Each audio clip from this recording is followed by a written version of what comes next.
살다 보면 정말 버티기 힘든 순간이 찾아옵니다. 가슴이 답답하고 눈물이 멈추지 않고 마치 숨조차 쉬기 힘든 것 같은 그런 때가 있습니다. 여러분은 그런 순간을 경험해 보신 적 있나요? 오늘 이 시간은 그 절망의 순간을 어떻게 바라보고 어떻게 한 걸음 더 나아갈 수 있을지 부처님의 가르침과 삶의 지혜를 통해 함께 이야기해 보려 합니다. 괴로움은 누구에게나 온다. 부처님께서는 인생은 고고다라고 말씀하셨습니다. 이 말은 우리가 살아가는 한 누구도 괴로움에서 완전히 벗어날 수 없다는 뜻입니다. 부유한 사람도, 가난한 사람도, 건강한 사람도, 병든 사람도 누구나 자기 몫의 고통을 안고 살아갑니다. 중요한 것은 괴로움이 있다는 사실을 부정하지 않는 것입니다. 왜 나만 힘들까? 하고 비교하지 않고 괴로움은 누구에게나 오는 삶의 일부구나 하고 받아들이는 순간 우리는 괴로움에 짓눌리지 않고 그 너머를 볼 수 있게 됩니다. 우리가 괴로움에 짓눌릴 때 부처님은 그 괴로움의 뿌리를 들여다보라고 하셨습니다. 대부분의 괴로움은 집착에서 옵니다.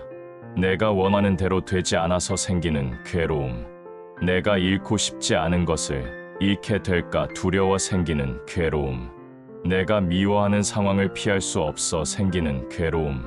즉, 괴로움은 상황 자체에서 오는 것이 아니라 그 상황을 바라보는 내 마음에서 비롯되는 경우가 많습니다.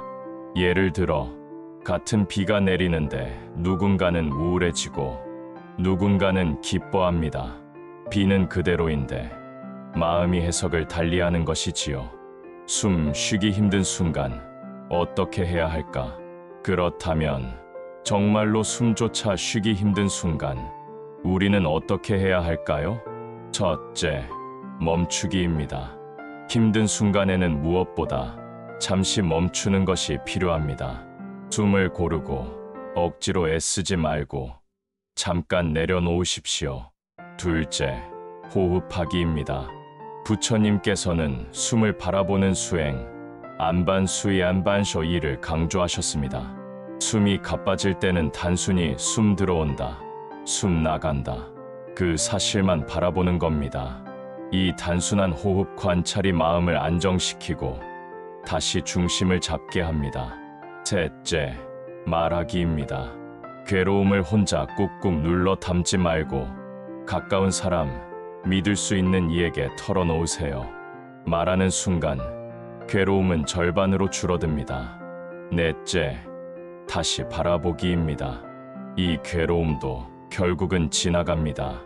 한때는 죽을 것 같았던 슬픔도 시간이 지나면 아물고 희미해지지 않던가요? 괴로움은 영원하지 않다는 사실, 그 무상무장을 깊이 새길 필요가 있습니다. 부처님의 말씀 속에서 찾는 희망. 부처님께서는 이렇게 말씀하셨습니다. 한순간의 괴로움 속에도 깨달음의 씨앗이 있다. 괴로움은 우리를 무너뜨리는 동시에 우리에게 새로운 길을 보여주기도 합니다. 어떤 사람은 실패 속에서 다시 시작할 용기를 얻습니다. 어떤 사람은 상실 속에서 더 깊은 사랑을 배우기도 합니다. 괴로움은 때로 가장 위대한 스승이 됩니다. 그러니 괴로움이 왔을 때 왜 나에게 이런 일이? 하고 원망하기보다 이 괴로움은 나에게 무엇을 가르치려 하는가? 하고 물어보십시오. 그 순간 괴로움은 짐이 아니라 길잡이가 됩니다. 6. 삶을 지탱하는 작은 힘들. 숨 쉬기조차 힘든 날 우리를 살게 하는 건 거대한 희망이 아니라 작은 것들입니다. 한 모금의 따뜻한 차, 누군가의 다정한 말 한마디, 햇살에 흔들리는 나무잎 하나, 이 작은 순간들을 놓치지 않는 것이 수행입니다. 이 작은 것들이 모여 우리를 살리고 다시 내일로 나아가게 합니다. 여러분, 살다 보면 너무 괴롭고 절박해 정말 숨조차 쉬기 힘든 순간이 있습니다. 하지만 기억하십시오. 그 순간도 결국은 지나갑니다. 괴로움은 영원하지 않고 괴로움 속에서도 우리는 성장하고 새로운 길을 찾을 수 있습니다. 부처님은 말씀하셨습니다. 어둠 속에서 빛을 찾으려 애쓰지 말라. 그대 자신이 이미 빛이다. 여러분 안에도 이미 그 빛이 있습니다.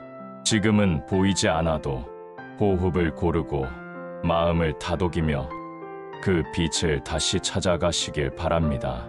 살다 보면 너무 괴롭고 절박해 숨 쉬기 힘들 때 그 순간이 바로 당신이 더 깊어지는 시간입니다.